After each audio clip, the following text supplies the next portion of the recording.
Hello and welcome. Welcome and hello. This is Wait, You Haven't Seen. It's a show where we talk about movies and specifically talk about a movie at least one of us has never seen before.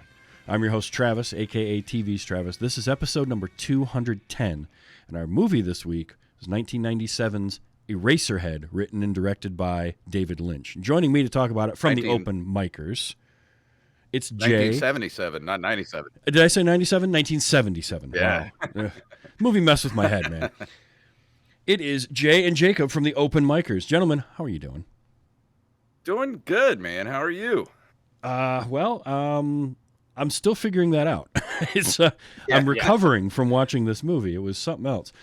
I was just gonna say the only thing I personally have to say about this movie is, what the hell did I just watch? That was weird. And thank you and good night, everybody. Here, we're done here. So was it all three of us watching it for the first time? Because yes, I know. Yes. Okay, so because it was definitely my first time. I'll start, Jacob, with you. What was your knowledge or history of the movie at all prior to watching it? Well, thank you for kicking it over to me, Travis, and I wasn't going to steal your thunder or interrupt you during your intro very rudely like my co-host at the Open Micros podcast. Hey, I didn't you mean to. I just wanted to deal with. I just wanted him to know that he said 97 instead of 77. That's like wait 2 minutes, you know what I'm saying? Anyways, lovely to be here. Thanks for having me. So I knew, or at least I thought I knew the base plot of the movie because I had seen clips of it on Eli Roth's History of Horror on AMC. And so I had seen, I knew what the baby looked like, but I thought it was just all about the baby. And he kind of went over the body horror, pioneer movie that this was. And then I watched it and I was like, oh, this is so much weirder than anything I could have anticipated. Yes. All right, Jay, how about you? What was your sort of background or history with this movie at all?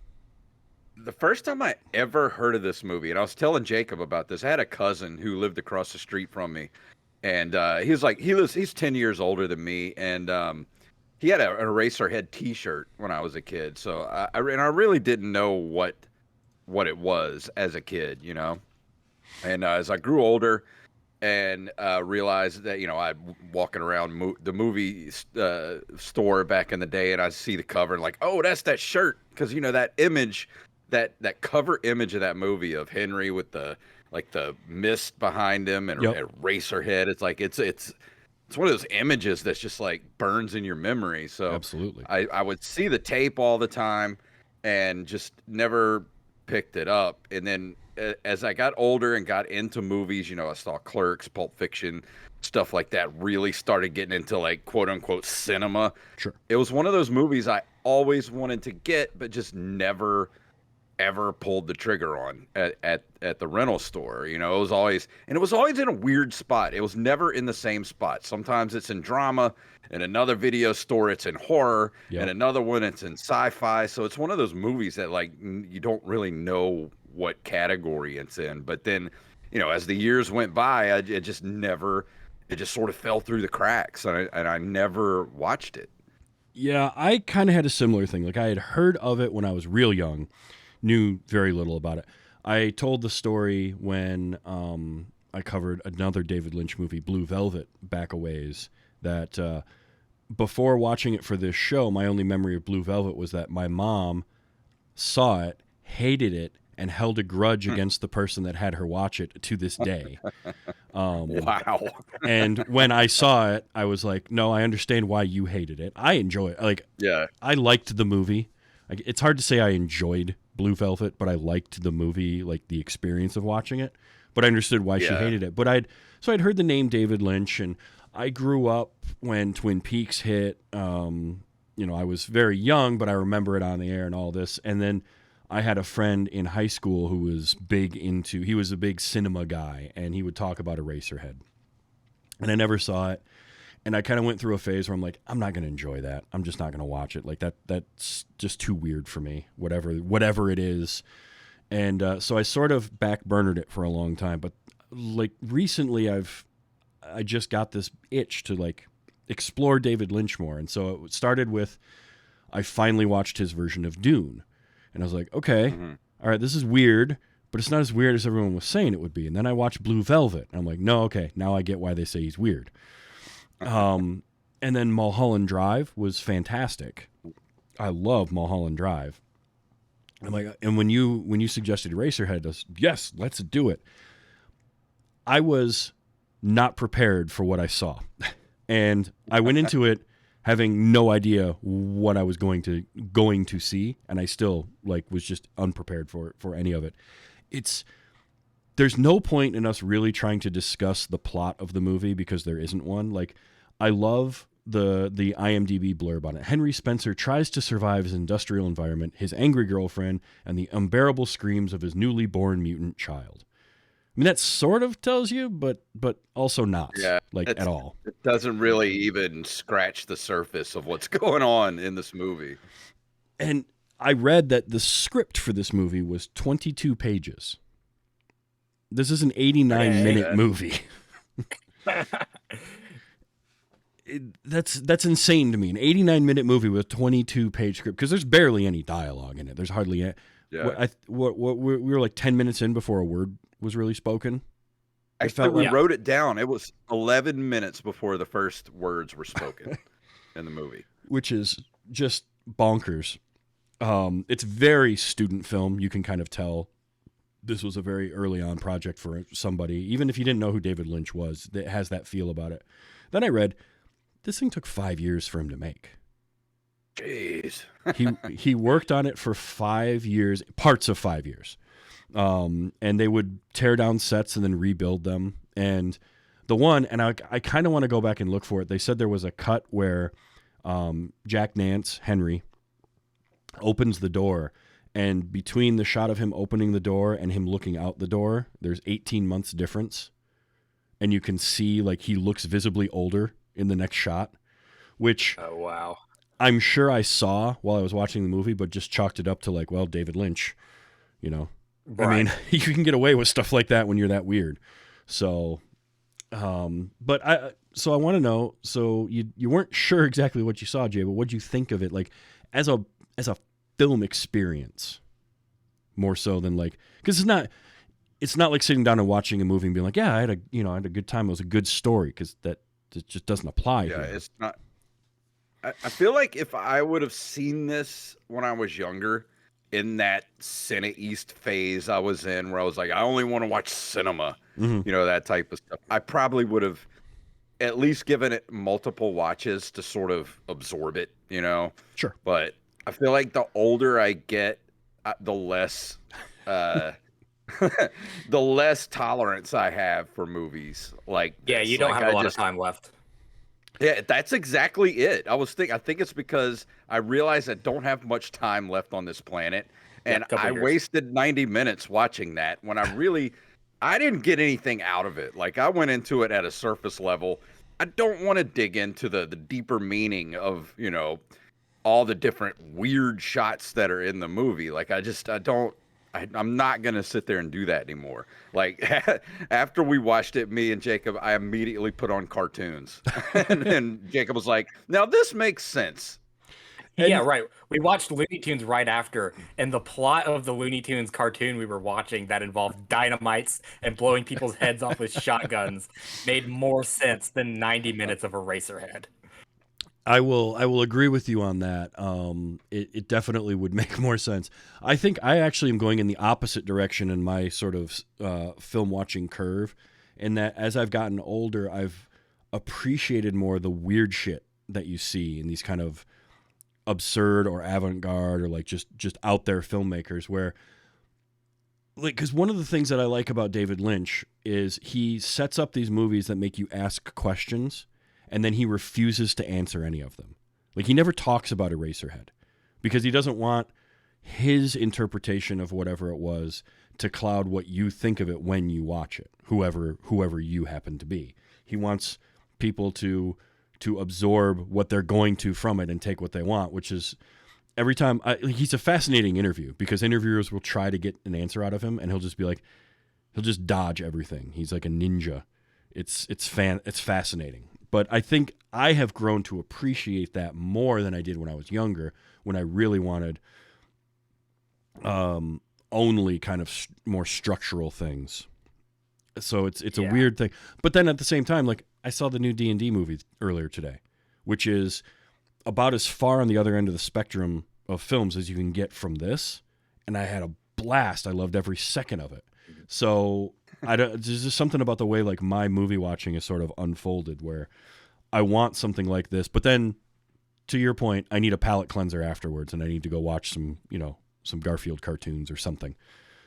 I just kind of felt reset. Like there's an underlying anger in that movie. I don't know if anybody else felt that while watching Eraserhead. I felt like there's just like just angry at the world type of feeling to it.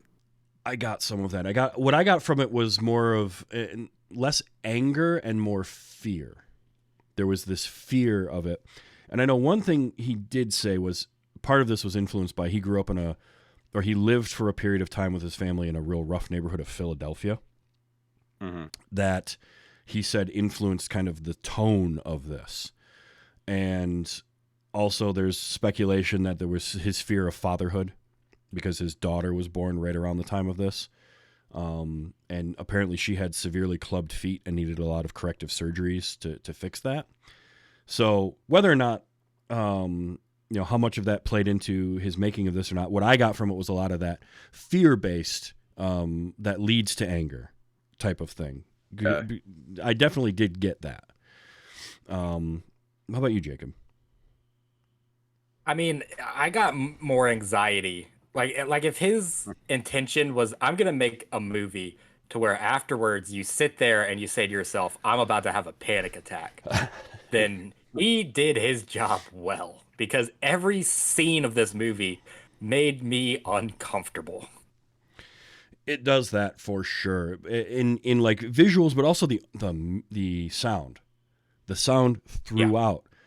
It was a while into it before I realized like we have no real soundtrack, no real music going on.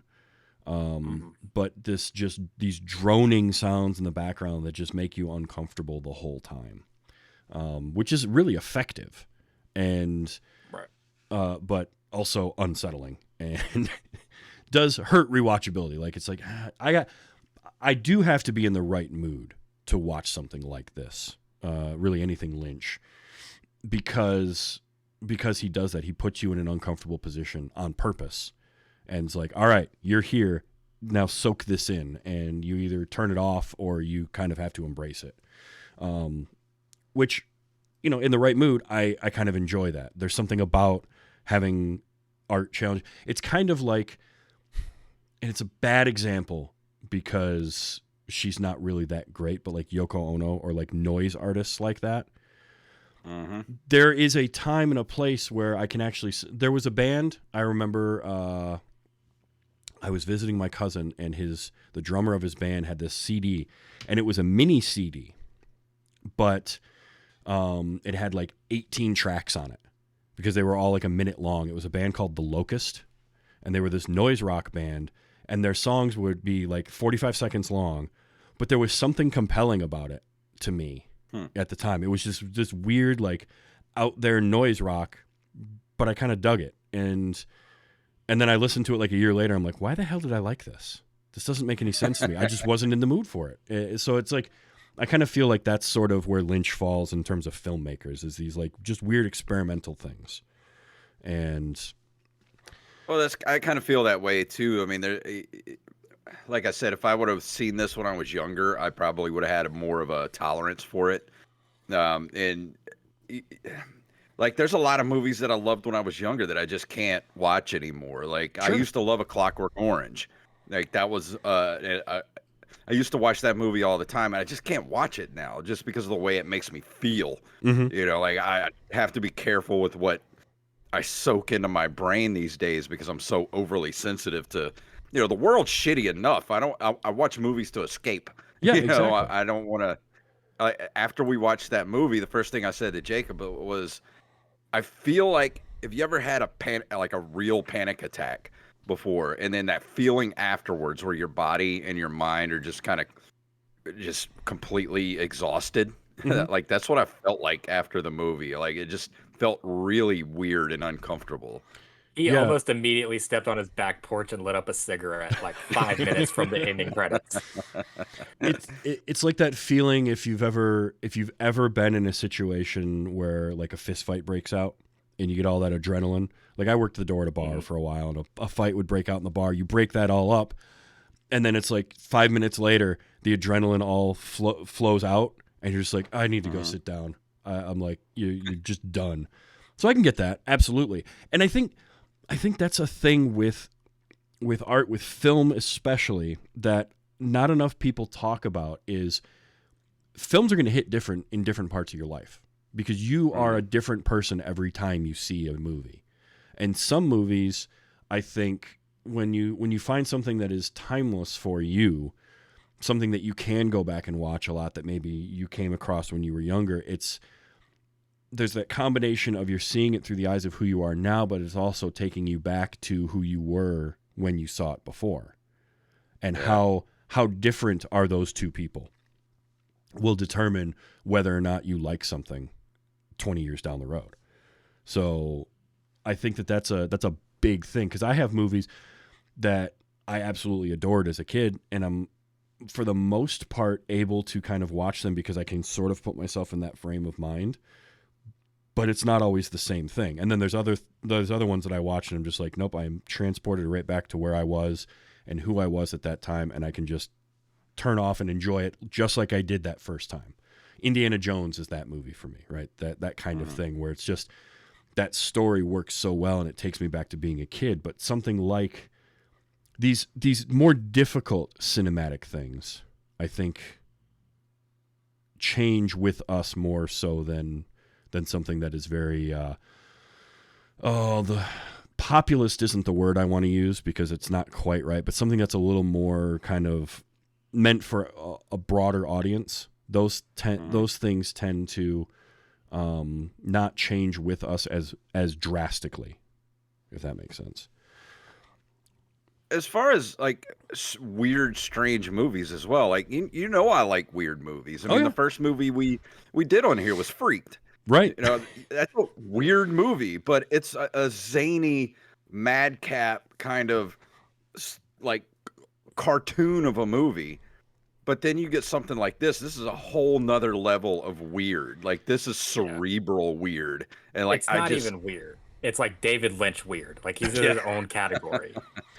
It's like watching Cronenberg too. In a lot of ways, some of his stuff, it gets that weird angle to it. I remember when I did Naked Lunch, like that was just a weird movie, and like it was way better than I thought. Like I came away from it liking the movie more than I expected to, but also realizing I've got to be in the right frame of mind or this is not going to work for me at all.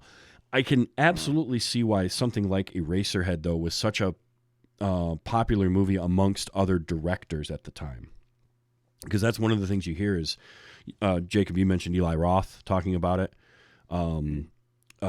George Lucas really liked this, and also Elephant Man, enough that he offered Lynch to direct Return of the Jedi at one point.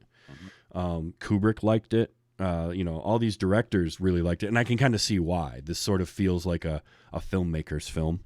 It's one of those types of things. It's certainly not a general audience thing. Like I know a very short list of people that haven't seen this movie yet that I would be like, you should watch Eraserhead sometime. That list is very short, and because it's just so weird, and like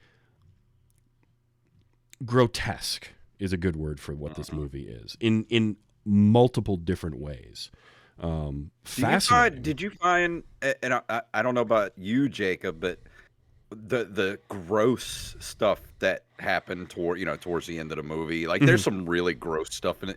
You find that it's more gross because it's in black and white, or would it have been more gross if it was in color?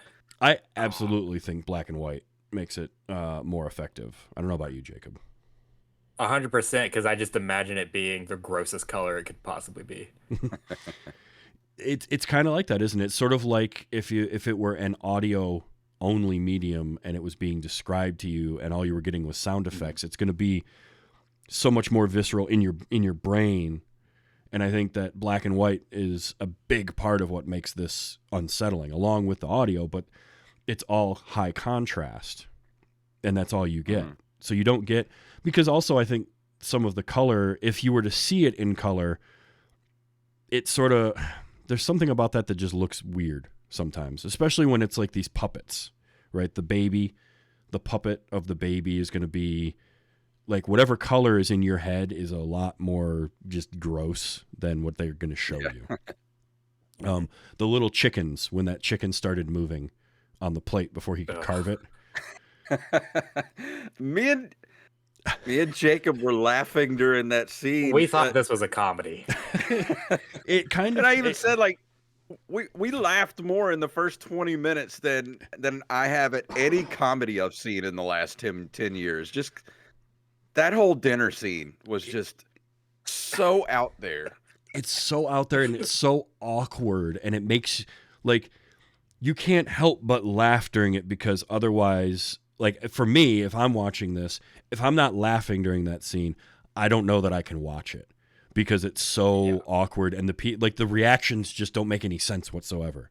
It's such a Lynch thing to have people just, why did all of a sudden when they're sitting on the couch, and first of all, he sits down and he doesn't unbutton his jacket, and then he puts one arm up on the back of the couch, and he just looks as uncomfortable as humanly possible on that couch. And then when she asks him what he does for a living, and he's like, "Oh, I'm on vacation," and the girl on the other end of the couch just starts to like wail and rock back and forth, and the mom's got to start hair brushing, and so she's got to start brushing her hair, and he barely, like, he reacts to it a little bit, but then just kind of goes on with the conversation. And then she just flips on a dime and goes right back to normal and be like, "He's very clever with printing." Okay, I'm just gonna go home now, I think. And it just gets, and that's the tip of the iceberg. Like, it gets weirder when her dad shows up. Okay, look, I relate to Bill. I feel like Bill's the best character in this movie because he's definitely me at dinner parties. He just comes in and says, "Hi, I'm Bill. Look at my knees."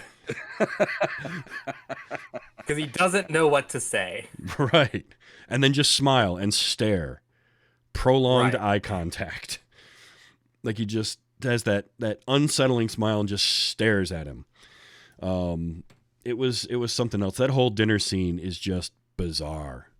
And then the chicken, and I wrote some notes here. The chicken started to, I guess, menstruate. And the mom was the mom having an orgasm? What was happening? I don't know. I'm not sure. It was strange. And then as soon as, like, it started abruptly, and then it just ended abruptly with her getting up and like storming out of the room. Meanwhile, the chicken is, not only is there stuff flowing out of it, but the legs are moving, and he's just holding the carving fork and knife the whole time, and finally just sets it down. And that's when Bill just asks him, like, "What do you know?" Not really anything. He's like, "Do I cut it like a regular chicken?" Like, yes. Cut it like a regular chicken. Like, this thing's like the size of your phone. Like, it's the tiniest chicken you've ever seen. I know. I've seen Cornish game hens bigger than that. Like, it was so bizarre. And then they have the whole scene where they go out, and the mom asks Henry if him and her daughter have had sex. Had sexual intercourse. And he doesn't answer, and she starts making out with him. And he calls for the girlfriend, and she comes around and yells at the mom. And I'm just like, what is going on right now? Have you had sexual intercourse? Well, you're about to. Yeah, no. Whether you did or not. Like, as if, because leading up to this, it's just one weird thing after the other. Like, before that, there's the shot of the mom in the kitchen making a salad. And she's just dumping, old lady. She's dumping stuff into the bowl, puts like a whole bottle of salad dressing on it, and then takes the bowl and puts it on Grandma's lap, who's just catatonic, right? And has Grandma toss the salad around in the bowl with the fork and spoon, but does everything for her. Then just puts a cigarette in her mouth and walks away. Grandma just sits there the whole time, never moves. I don't know what was going on. It was like every time I thought this scene couldn't get more bizarre and more awkward, it was like, no, hold my beer. We got more for you. That's what I feel like this whole movie is. It's like every time you think it can't get any weirder, the next scene he's going to push it even further, the weirdness, until it's just to where I guess he must have just ran out of scenes to add into the movie. Like he out weirded himself. Yeah. Well, I mentioned this to you on the couch watching the movie. With the acting in the movie, it seems like it's the worst beginner's improv class you have ever seen, where no one knows what to do next, and they're just trying to yes and their way out of the situation, and it ends in sexual assault like every other improv class. It does kind of feel like that, and I'm wondering how much of the 22-page script had actual dialogue in it. Right. Yeah, he probably didn't give him any direction at all. He's like, "There's no way you can screw this up. Go ahead." Right. You can't possibly do it wrong because there's nothing written. So have fun.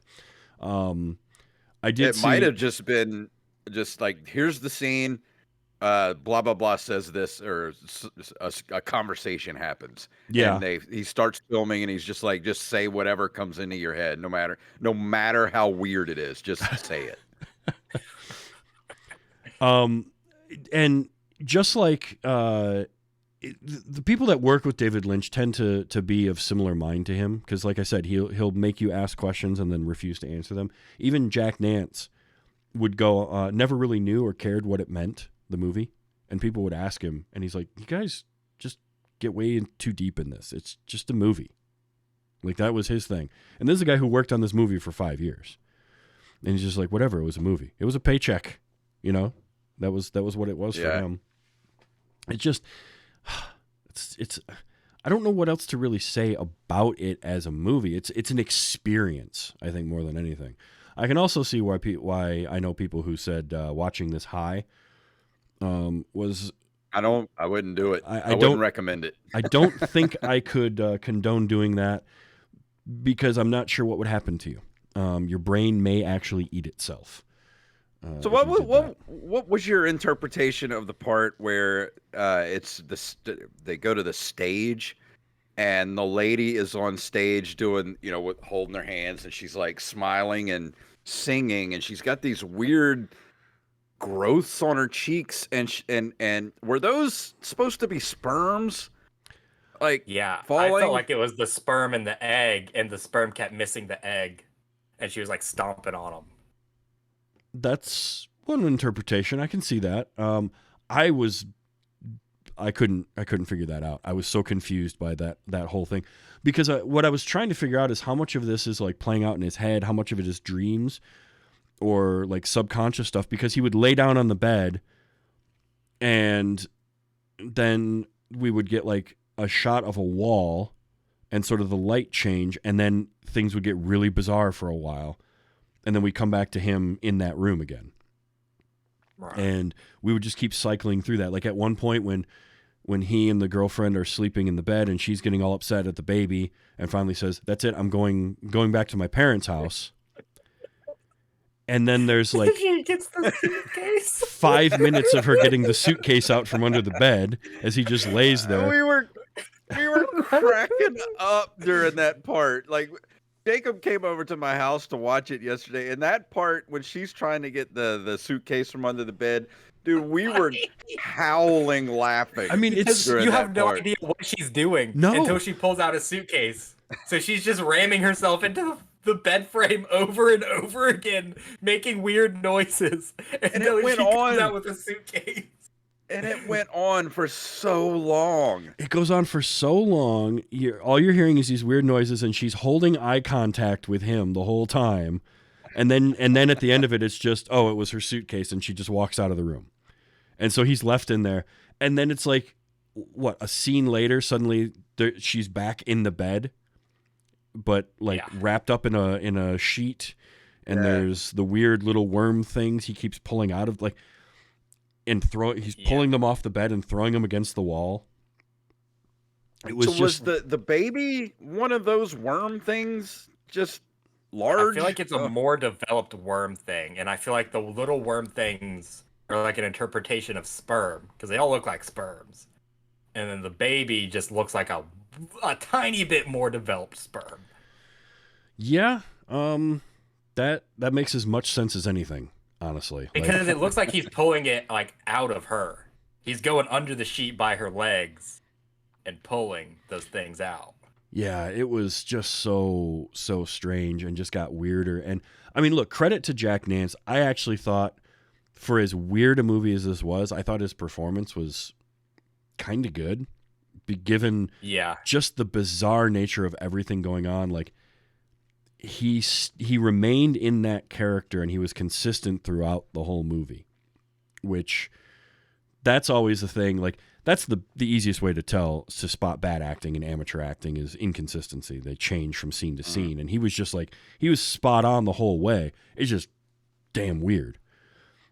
Well, that's another thing that he should be applauded for, because when you're like, as an actor, I wouldn't know what to do in that role, especially with somebody like David Lynch, because he's the type of director that's not going to give you what you're supposed to be doing. I wouldn't think. It's more like make it your own type of thing. Like, here's the scene, go. Yeah. And I wouldn't know, like, because 90% of his performance is just reacting to things and feeling these like emotions on his face because he's not saying anything, but you understand what his emotions are at that moment because he is emoting through his face. But to know, I mean, how do you know what the hell's going on in the scene?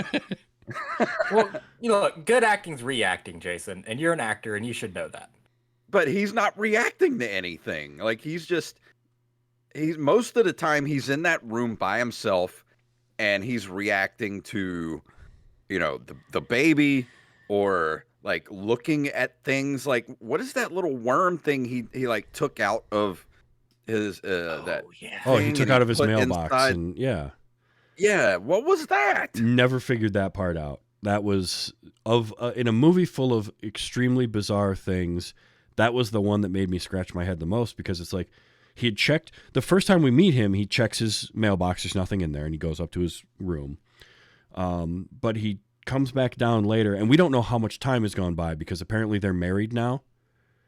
Right. Yeah, well, that's what I asked Jacob. I was like, did we have a time jump or something like that? Because it went from the dinner, and then the next few scenes are them in the room with the baby, apparently married at this point.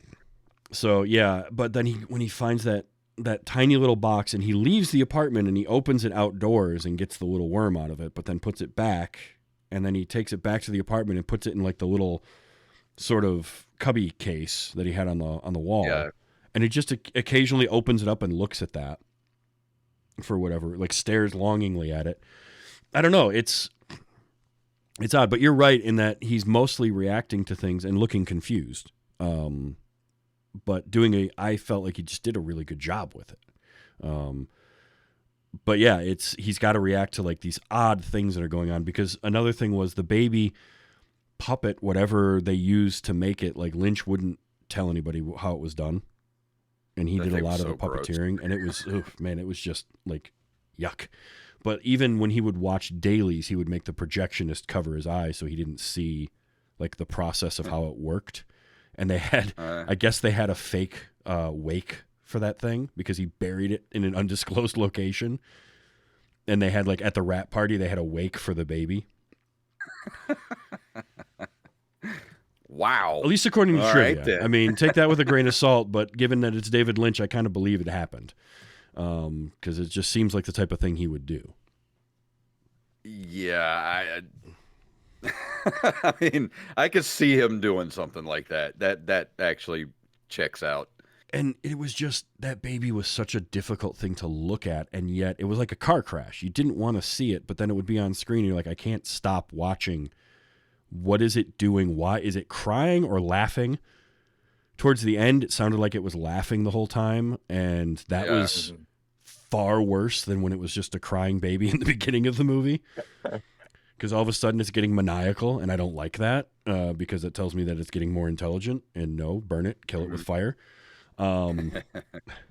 You know, and he's seeing like people get assaulted outside. There were scenes cut out of this. The first screening of it, I think, was like 45 minutes longer, or something, or 20 minutes. Maybe it was 20 minutes longer, and he cut it down to 89 minutes. But there were like more scenes that just sound bizarre.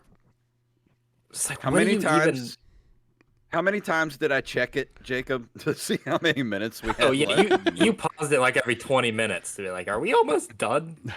Because this feels like we've been here for hours. It is, because there's no music, there's almost no dialogue. The pacing is so just glacial. Like the pacing of this is an hour and 29 minutes that feels like 3 hours. It's sort of the opposite of Lord of the Rings or The Green Mile, which is a 3-hour movie that feels like 2. And I think a lot of it is that sound, that constant droning sound in the background. Just kind of it's hard because I hear that in my ears all the time anyway. I get tinnitus really bad, or tinnitus depending on who you talk to. And so I hear that, and then when a movie's doing it, I'm like, you're not making this any easier for me, movie. Come on. Like it boggles my mind as to like what, like, you watch the original cut of this movie, and like at what parts are you like, that doesn't need to be in there? Yeah, how do you cut? Because you could have done that with the whole film. And the whole film could have been a 10-minute short film. If you just took what was important that made any sort of sense in the movie, this could have been a 10-minute movie by all means. Absolutely. I mean, and yet here's the funny thing was it debuts in 1977. And 25 people were at the debut, and 24 people the second night. But after that, a distributor for was it Libra Films International got a local theater to show it as a midnight film for like a year. So this thing ran in a theater for a couple of years as like a midnight special, basically. And it's sort of like, I get it. That's the crowd that's going to enjoy this. But that's the 70s. Like, that's the type of what the industry was like at that time. You could get that. There's a little regional, show it in one theater, or, you know, a couple of theaters in this area are going to show it every night, once a week, whatever it is. You don't get that anymore. That type of thing doesn't really happen these days. Nowadays, it would be a kind of thing that would go onto one of the smaller streaming services if it did at all. And it's hard to say what kind of notoriety something like that could even garner. I don't even think this movie would even get any sort of attention to these days. I mean, the only way this movie does what it does and becomes kind of the cult thing that it is because it came out when it did. And like you said, it became that kind of that midnight movie thing, that weird movie, you know, I watched this weird movie over the weekend, you should go see it, you know, that type of thing. The late night cigarette crowd wanting to go, you know, sit in a smoky theater, watch something, and then go have coffee and talk about it afterwards. And it was partially funded by the American Film Institute. He got a grant from the AFI to make this. Although I think after like 3 years of productions, when he ran out of money on that, and then he had to scrounge to get the rest of it. But yeah, it's just so, it's a product of its time, but it also helped to give us the start of a career of a filmmaker who I think has done some really incredible stuff, even if it's not all for you. Like, again, you might not be a fan of something like Blue Velvet or his version of Dune, or I guess the butchered version of what he did for Dune, because he took his name off of it. But right after this movie, you know, a couple years later is when he made The Elephant Man, and that really kind of helped solidify him as a director. And he made himself into, he never let himself get pigeonholed into like, I'm a film director only. Because if you look at his IMDb list now, after Mulholland Drive, there was a long period of time where it was just all videos and shorts. And then he had this series of things he was doing for a while, a few years ago, that was just David Lynch every day giving you the weather. Saw that. Like, he just does the things he wants to do, and more power to him. But yeah, I do feel like had he not been born when he was and started his film career when he did, it's hard to say if he could have made the career that he did. Yeah. I mean, I enjoy most of his stuff. You know, like I am a fan of that original Dune movie that he did. I liked Blue Velvet. I like Mulholland Drive. I watched it multiple times. I love Twin Peaks. Mm-hmm. You know, it's one of my favorite TV shows of all time, but it is a lot of hit and miss when it comes to him, because sometimes like this, there's just stuff that I'll watch it and I'm like, all right, that was that. But this was top of the line David Lynch right here. This was top shelf David Lynch. I'm a very simple man. Okay. I've got like a 5th grade reading level, and just when you put something like this in front of me and say, hey, what do you think that means? Like, I watched Nope for the first time just like a week ago. Okay. And in the movie Nope, there's very clear semblances or resemblances in the movie. This obviously resembles this. Sure. And it's pretty clear anyone can put it together. And I didn't like it because I don't like having to put things together like that. Give me John Wick Chapter 4 in my face right now. I just want to see people get shot and things blow up. And what's great is that movies give us all of those things, right? They can be John Wick, they can be Star Wars, where it's a very simple story and they're going to tell you that story. Again, I go back to the D&D movie that I watched, Honor Among Thieves, earlier today. It's a very simple, straightforward story. They tell it well. It's enjoyable. It's entertaining. And you come out of that and you're like, that was a good use of, that was a fun 2 hours. I had a good adventure. And the other end of that spectrum is you get this pure distilled version of David Lynch, which is just like nobody to rein him in. And so he's just going to say, here's some shit. Figure it out. He's going to throw all the pieces of the puzzle at you, and you get to put it together however you want. And if you ask him, well, is that what this means? He'll say, sure, if that's what it means to you. And so it's like, it's the difference in artists. David Lynch isn't even giving us the whole puzzle box, though. He's giving us 5 pieces and keeping the other 95. You're probably not wrong there. He gives you with this movie, he gave us a 1,000-piece puzzle of black sky at night with no corner pieces.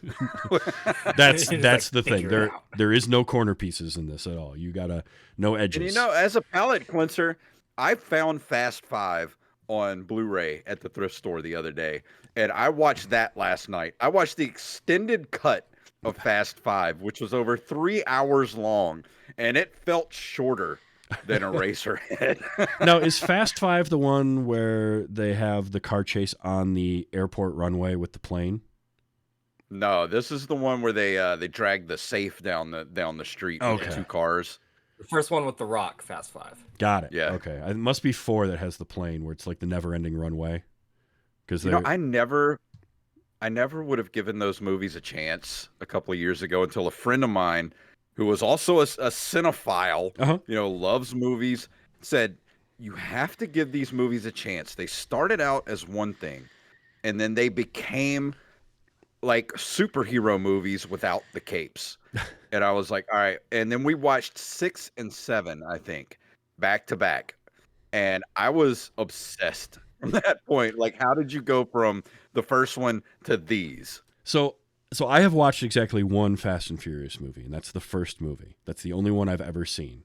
But I have had a desire to just dive into that franchise and watch them all just for the sheer entertainment value of like, what do they do? Because I watch these trailers and I see clips from them, and I'm like, what is going on here? They have that movie has a chase scene on an airport runway with a plane that never takes off. It goes for 15 minutes on a runway. Well, that's what I said when we were watching the movie. I'm like, this plane's been going on this runway for like 18 miles. Like, how long is this runway? The chase started at LAX. It ended in Las Vegas. Like, and the plane never left the ground. I don't understand how that works, but like, I think superhero movies without the capes is a great way to put it. That's what they feel like to me at this point. Because I'm watching these trailers and I'm like, so they're just going like Stephen Sommers style, like physics be damned. We don't care. It's my movie. Physics. Because there's no physics. there was a great quote from Stephen Sommers in his commentary track. I think it was on The Mummy Returns, where there's a scene in The Mummy Returns where they have to race to that pyramid before the sun hits it in the morning. They have to get the kid there or something's going to happen. And I'm watching it with the commentary track, and Summers is like, yeah, so people kind of have a problem with this scene because, like, Brendan Fraser's got to run, and the sun is coming up. He's got to make it to this point before the sun does.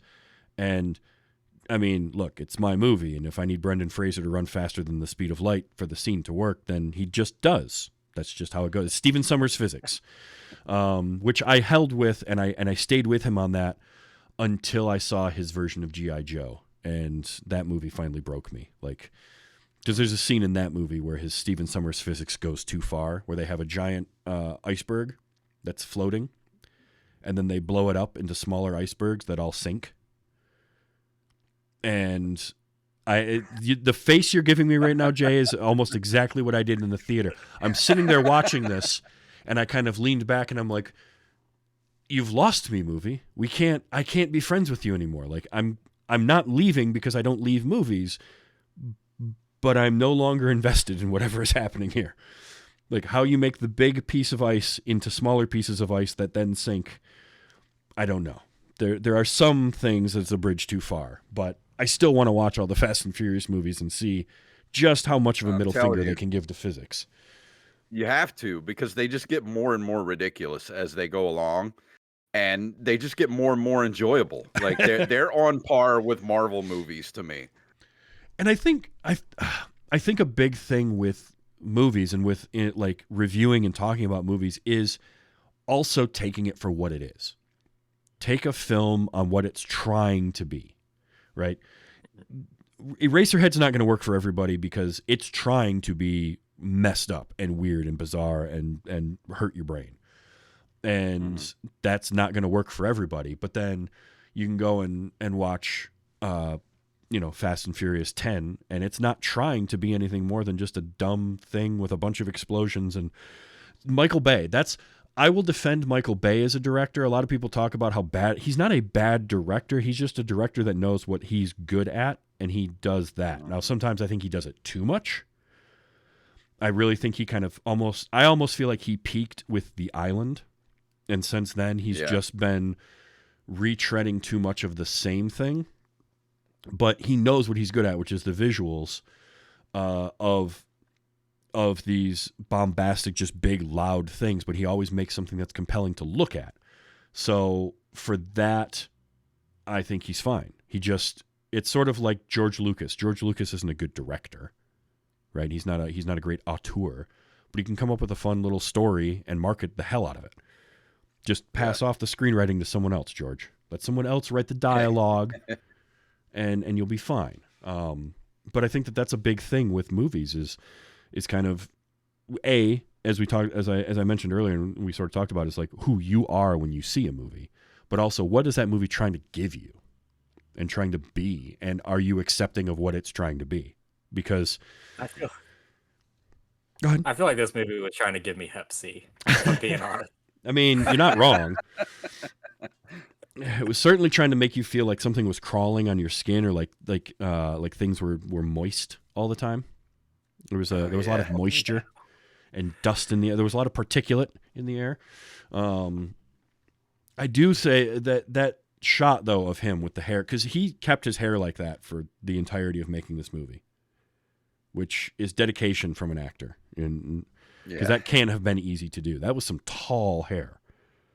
I will say that was a great shot. I mean, that's why it made the poster and all the, advertisement for that movie, because that's just a great shot. it looks awesome. It makes for just a great still frame, because it's memorable and in the right ways. You could have used the grotesque baby as memorable, but it's memorable for all the wrong reasons.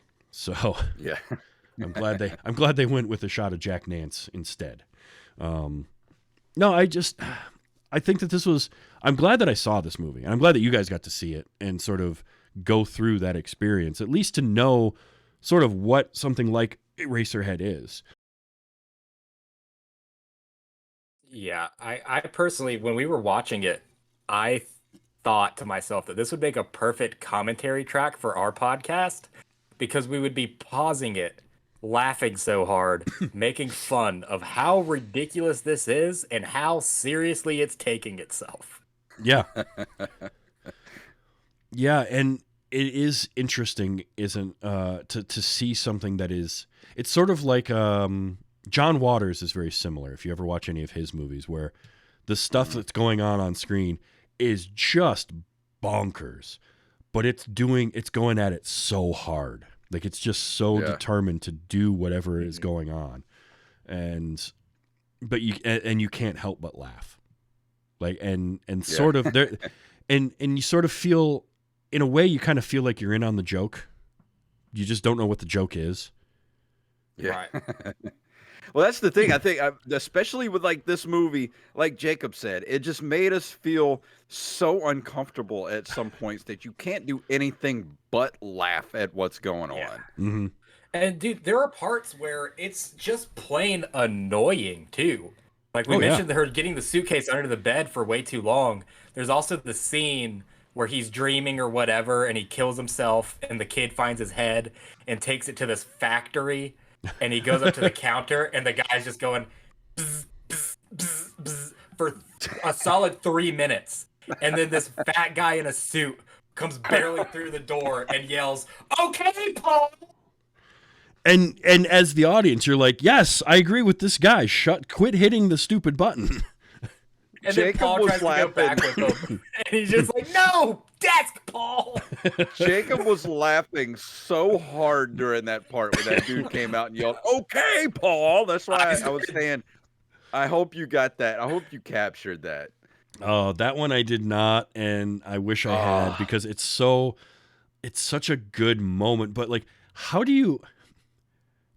There's no way that people weren't cracking up on the set when that happened. Like that's because it's just delivered so perfectly.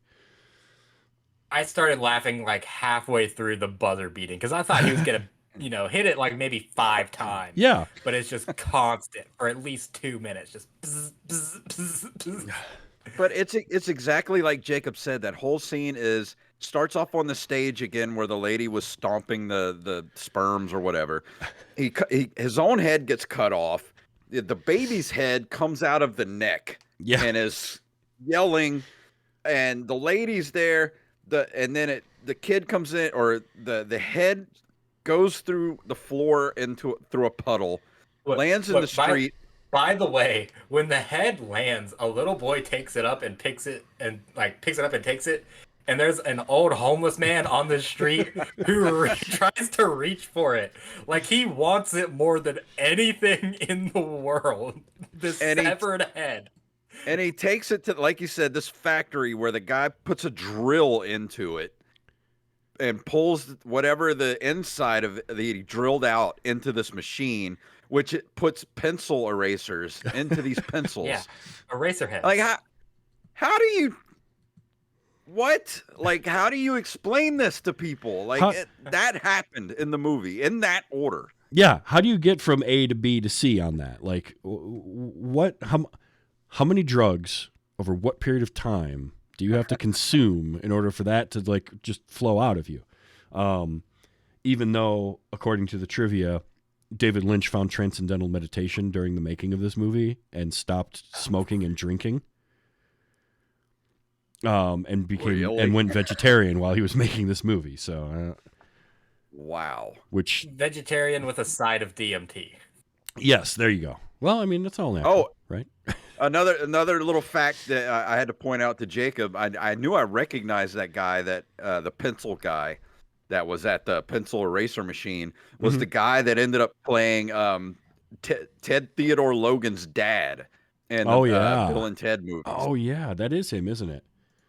Yeah. He did look familiar. I was like, who is that guy? And I looked it up, and it was him. It was from Bill and Ted. Yeah, Hal Played Landon Ted's Jr. dad. Yep. Yep. Huh. Did not. And also, there were only like 6 actors in this movie. Yeah. Oh yeah. Very small.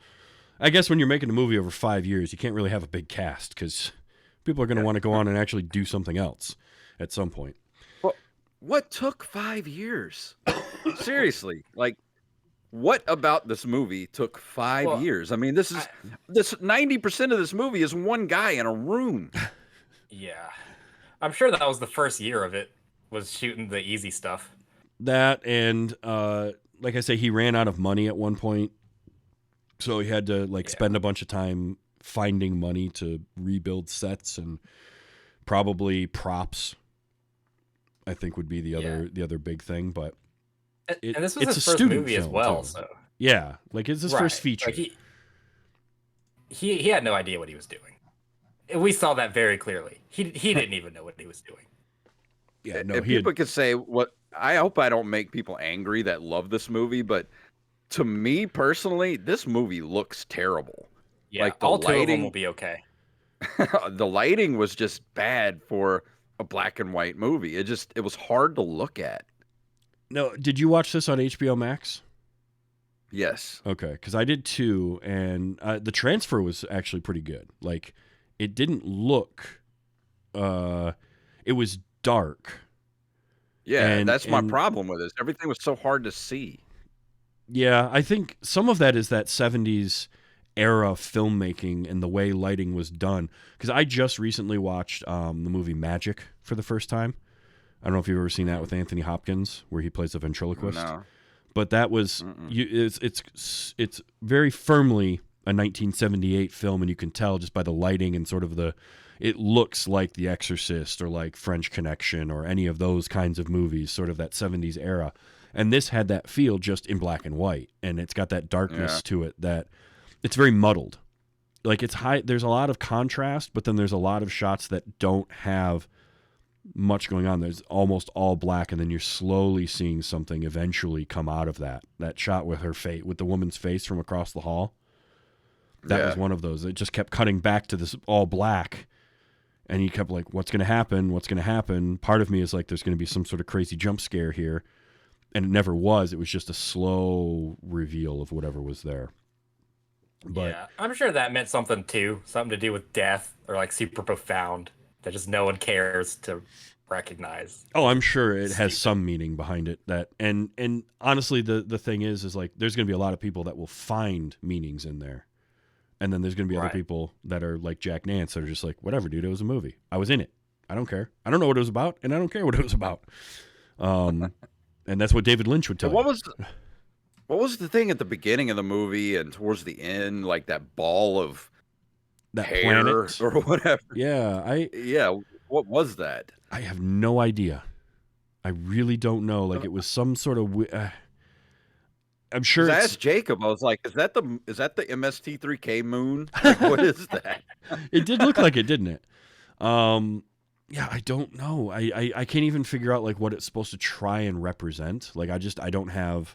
I might have to watch it again. I don't know if I have the mental bandwidth to figure that out because it's got some weird guy sitting inside of it that's like pulling big levers and then stuff happens. Yeah, I guess. Yeah. Again, it's that guy's credited as the man inside of the Earth. Okay. So it had to have been the Earth. This is less I'm going to sit down and watch a movie and more like I'm going to sit down and experience something. And it's kind of like seeing kind of, I mean, improv theater is a good way to put it, right? Because that's sort of what it feels like. It's just improv theater with a budget and they put it on film. And I think that there is something to be said for that. And it can be enjoyable in the right mindset. But it's certainly not for everyone. But I think that if you are at all curious about cinema, because as Jay, as you said, kind of the younger cinephile version of you, I think if you're interested in cinema, I think something like this is worth sitting through at least once to sort of be like, yeah, because you might take something from this and be like, okay, so you really can just do anything you want and put it on film, and there you go. So it's sort of that experience that I think is worthwhile if you're into cinema. It's kind of Clockwork Orange is a good example of another movie because that's a hard one to watch. Yeah. But if you're into cinema, anything Kubrick really, if you're into cinema, I think is worth trying to experience. This was a movie he made the cast and crew of The Shining watch to get into the mindset of making a horror film. So do you think this movie is horror or is it sci-fi or is it just in a category of its own? Because that's hard. It really is kind of undefinable, but if I had to sort it with things, I'm going to put it into some kind of a horror genre, because it's much more psychological horror than really sci-fi to me, because it really internalizes a lot of stuff and puts you in an uncomfortable position, and then it keeps you there, and it makes you sort of ride out that uncomfortable situation. You have to sit through this awkward dinner with this family that you don't even know why it's so awkward, and you never sort of get an idea why the mom is upset, but then why does Bill not care at all? Yeah, there's like that underlying sense of dread, through everything. Absolutely. Yeah. I only captured 3 audio clips, but they're just fun to play because I've never heard this be used as a way to say I'm unemployed before. But when she asks him what he does, and he just says, "Oh, I'm on vacation." Okay. I mean, he's unemployed. How long was his vacation? No doubt. I want some of that vacation. No kidding. And the other 2 are just Bill. And it was, "Well, Henry, what do you know?" What do you know? trying to start. Bill was great. Bill was also. "I thought I heard a stranger. We've got chicken tonight. Strangest damn things. They're man-made. Little damn things. Smaller than my fist. They're new. I'm Bill." I'm Bill. Smile. What a great introduction. I wish you would have captured the check out my knees. Look at my knees. I wanted to, but the background noise was so loud at that point with what sounded like a train going by that it got muddled. Yeah, wasn't. That was another thing throughout the movie. There was always a train going by, like in the background. It wasn't the train. It was the pipes. He was talking about the pipes. The pipes go off, and he goes into this tirade about his knees. It's like the industrialized pipes are so loud inside everyone's houses. Yeah, but it definitely, they made it sound like a train kind of going by, and then he's yelling about the pipes. And pipes, everybody thinks pipes just grow in their house. Look at my knees. And then the mom's just like, "Bill, shut up, get out of here," and like shoos him into the kitchen. Bill seems like a D-level Rick and Morty character.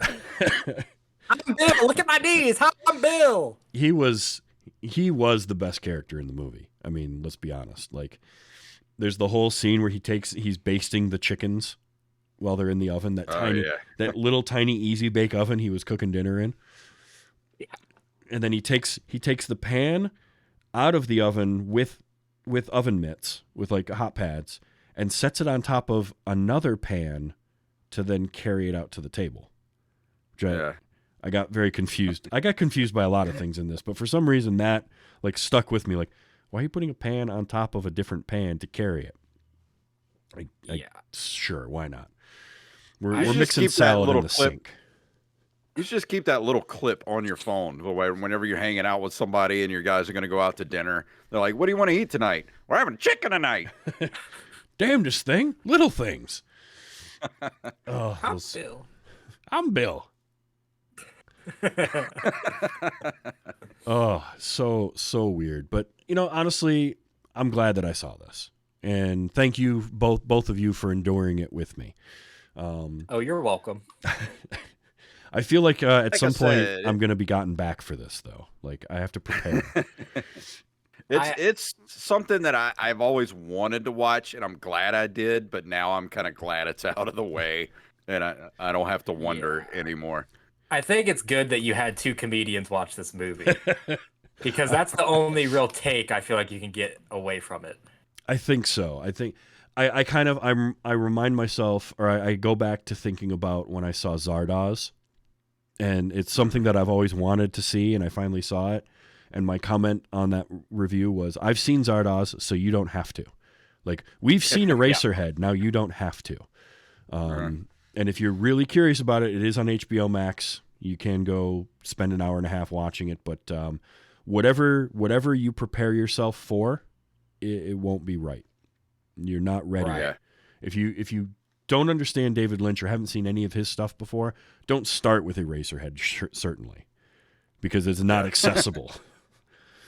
I just feel like you have to be a certain, like you said, in a certain headspace, but also a certain type of film person. Like you, if you're in an area of your life where you're really getting into film and you want to just watch everything that's ever been made, that's the time to watch it. Don't just like, I wonder what Eraserhead's about. You know, you're flipping through HBO Max, like, what's this movie? And you start watching it. Yeah. You are not going to have a good time. No, I can tell you that. Go ahead. Or if you're like super hardcore into drugs and you're like, man, nothing's going to make me feel different ever again. Take a whole bunch of mushrooms and watch this movie. Right. Yeah. Like, you don't watch Eraserhead if what you want is a movie to just be entertaining. It's sort of like, don't sit down and listen to, you know, progressive metal or like old Genesis or early Pink Floyd if you don't want to just sit and go down the rabbit hole. Like, that's what you're doing. And watch it with a friend. Watch it with a friend, because if you watch it by yourself, you're either going to turn it off or you're going to have like really dark thoughts. That's also true. It's very true. So you two do a show called Open Micers together. Allegedly. Yes.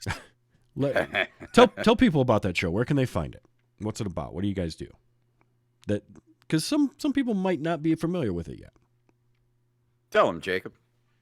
Oh, all right. I'm getting kicked over. So Open Micers is a comedy podcast where we interview people from all over the entertainment industry.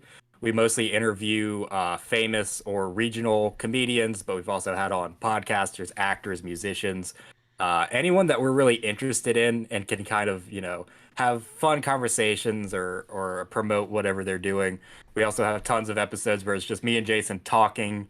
So, I mean, if you like just funny banter between the two of us, we've been told that like everyone's favorite thing is our chemistry of us making fun of each other every episode.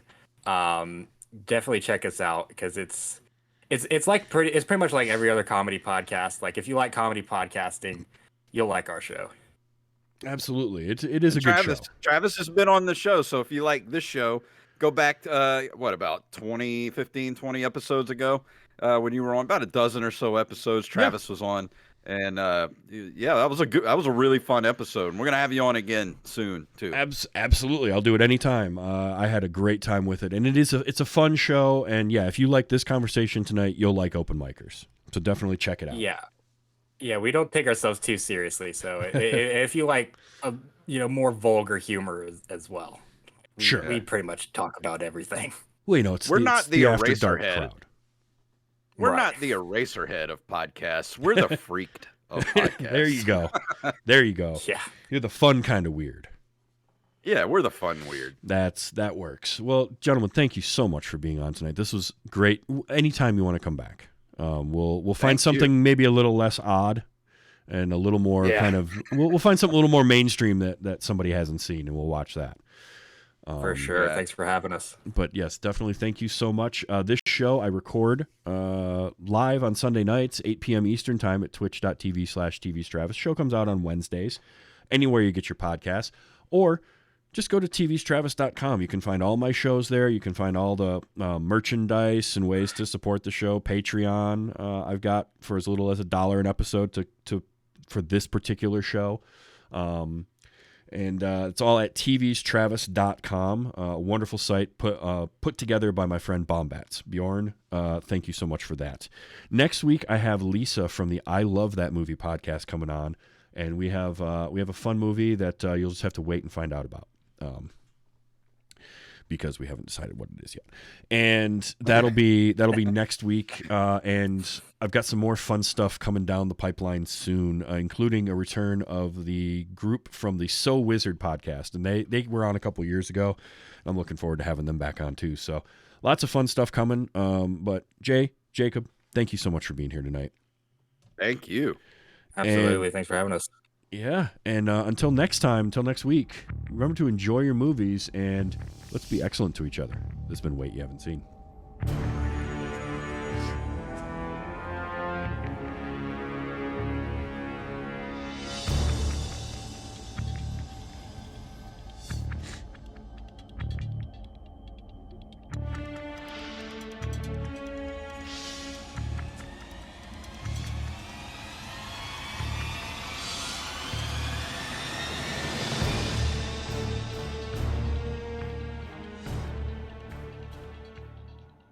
Cut them up like regular chickens? Sure, just cut them up like regular chickens.